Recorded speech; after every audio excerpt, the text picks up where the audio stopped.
ချောင်းဆိုးခြင်းနဲ့ချွဲချက်ခြင်းဟာဘာကြောင့်ဖြစ်တာလဲသူတို့နှစ်ခုဘယ်လိုမျိုးဆက်ဆက်နေလဲဆိုတာကိုကျွန်တော်ဒီနေ့လာရောက်ပြီးတော့မျှဝေပေးမှာပဲဖြစ်ပါတယ်။ဟောတော့ကျွန်တော်တို့ယာဒီပြောင်းဥရုပြောင်းအချိန်ပူလွန်းအေးလွန်းတဲ့အချိန်တွေမှာဆိုရင်အေးမိနာစီတုပ်ကွေးတွေဖြစ်တတ်ပါတယ်ခင်ဗျ။အဲ့ဒါနဲ့အတူတူချောင်းဆိုးခြင်းချွဲချက်ခြင်းမှာပါလာတတ်ပါတယ်။ချောင်းဆိုးတဲ့အခါမှာကျွန်တော်တို့ပေါ့နော်အဆုတ်ထဲမှာရှိတဲ့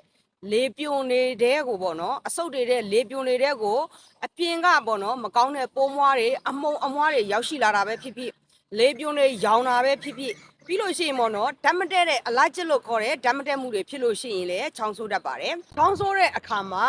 မကောင်းတဲ့အမုံမွားတွေပိုးမွားတွေကိုအပြင်ကိုထုတ်ပလိုက်ခြင်းဖြစ်ပါတယ်ဒါကြောင့်မလို့ကျွန်တော်တို့ချောင်းဆိုးတဲ့အခါမှာလက်ကင်ဘွားဒါမှမဟုတ်တီရှူးတွေနဲ့ပေါ့နော်ပါးစပ်ကိုအုပ်ပြီးတော့ဆိုးဖို့ညွှန်ကြားထားခြင်းဖြစ်ပါတယ်လက်ကင်ဘွားတို့တီရှူးတို့မပါဘူးဆိုရင်ဒီလိုမျိုးတရောင်စစ်ကိုကွေးပြီးတော့ပေါ့နော်ချောင်းဆိုးဖို့ညွှန်ကြားထားတာတွေပဲဖြစ်ပါတယ်မကောင်းတဲ့ပိုးမွားတွေထွက်သွားအောင်လို့ပေါ့နော်နောက်တစ်ချက်ကကြတော့ချွဲကြက်ခြင်းချွဲချက်ချင်းကကြတော့ကျွန်တော်တို့အဆုတ်ထဲလေပြွန်ထဲမှာပေါ့နော်အဆုတ်ရဲ့လေပြွန်ထဲမှာဆိုလို့ရှိရင်အရင်ကချွဲအနှဲငယ်ရှိပြီးသားဖြစ်ပါတယ်ခုနကလို့မကောင်းတဲ့ပိုးမွားတွေအမုံအမွားတွေဝင်ရောက်လာတဲ့အခါမှာအဲ့ဒီချွဲတွေကနေပြီးတော့မကောင်းတဲ့ပိုးမွားတွေအမုံမွားတွေကိုဖမ်းဆုပ်ပြီးတော့ယူထားလိုက်တယ်ပြီးလို့ရှိရင်ကျွန်တော်တို့ချောင်းဆိုးတဲ့အခါမှာအပေါ်ကိုတက်လာပြီးတော့အပြင်ကိုချောင်းဆိုးခြင်းနဲ့အတူချွဲတွေပါသွားခြင်းဖြစ်တယ်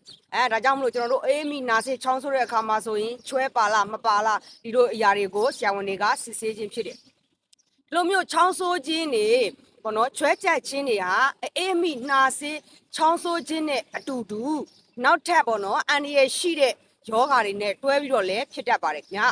ဒါဆိုရင်ဒီအကြောင်းတွေကိုနောက်နေ့ဗီဒီယိုလေးမှာကျွန်တော်ဆက်လက်ပြီးတော့မျှဝေပေးမှာဖြစ်ပါတယ်ကျွန်တော်ရဲ့အကောင့်လေးကို follow မလုပ်ရသေးဘူးဆိုရင် follow လေးလုပ်ပေးသွားပါခင်ဗျ